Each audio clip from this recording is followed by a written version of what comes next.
Hello doctors, I am Dr. Bijita Kormukar. Currently, I am a third year post-graduation resident in general medicine in a district hospital of West Bengal.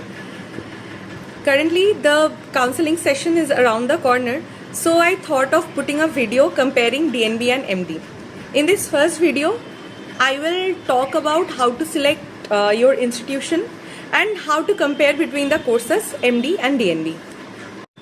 So in the first section, I will talk about the differences of MD or MS and DNB course. I am a person from medicine, obviously I will focus upon the MD courses for obvious reasons. So in MD course is offered by respective state governments, like respective state health universities. But DNB is offered by NBMS, which is a national level board.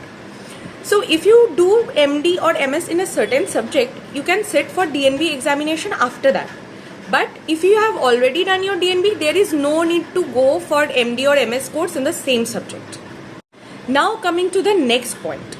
If MD, MS and DNB is equivalent or not. Now I know, let's face the truth, many people have a lot of stigma in their mind regarding DNB, including medicos also. I have faced this. So I want to tell you people that there is no difference between MD and DNB.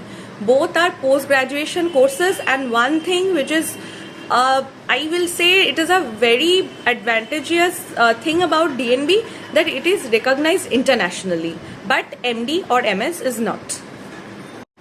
And coming to the bond, in MD or MS in my state there is mandatory 3 years of bond posting, but in DNB there is no bond. There is no bond anywhere in India.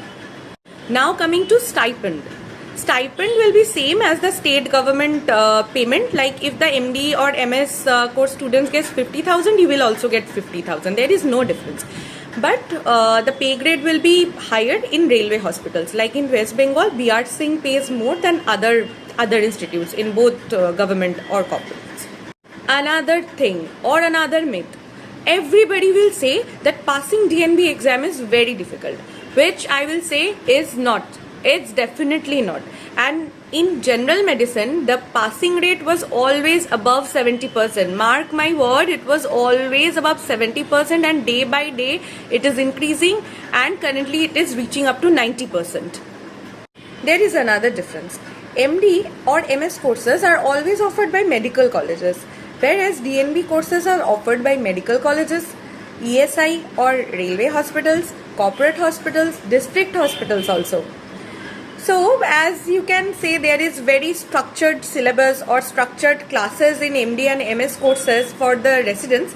There may not be so structured classes or frequent classes in your institute in DNB. But NBMS always organizes online classes for their residents. And in medicine, from second year onwards, you will get 60 classes per month, and you will be given access to classes of another specialties also. Like as a medicine person, you have to have knowledge of every subject, like pathology, biochemistry, microbiology, infectious disease, critical care, everything, and also super specialty subjects like cardio, neuro, rheumat, endocrine, everything. So access to those classes will be provided. So there is no headache regarding theory classes, right? But what you have to do for excelling in case presentation and seminars, you have to show your own interest in district hospital and in corporate hospitals, because those are not primarily teaching hospitals. So you may have to motivate yourself to keep on studying. Like nobody will tell you study, otherwise you will fail. You have to study with your own focus. Now coming to the duty hours. So for DNB residents, the maximum duty hours are 48 hours in a week. Okay, like a DNB resident cannot be given more than 48 hours duties a week. So the duties can be distributed in many different types. Like for me, there was 36 hours on-call duties, 1 OPD and rounds. Okay, that may be different for your institution. And in many DNB institutes, you only have to work with your guide, and for the other days you come for the rounds only. But in medical colleges, the duty hours may be hectic, and mostly it is more hectic than DNB residents in any medical college. Another thing PG aspirants are very much worried about is workplace toxicity. But I will say, as there is no importance of internal marks in DNB, you shouldn't worry about workplace toxicity, because without any hesitation you can talk to your guide or your institutional head if you face any problem regarding anything. And if that is not solved, that is not the cases every time, mostly they are solved by institutions only, and if your issues are not solved by your institution, you can always write to NB and they will reach you.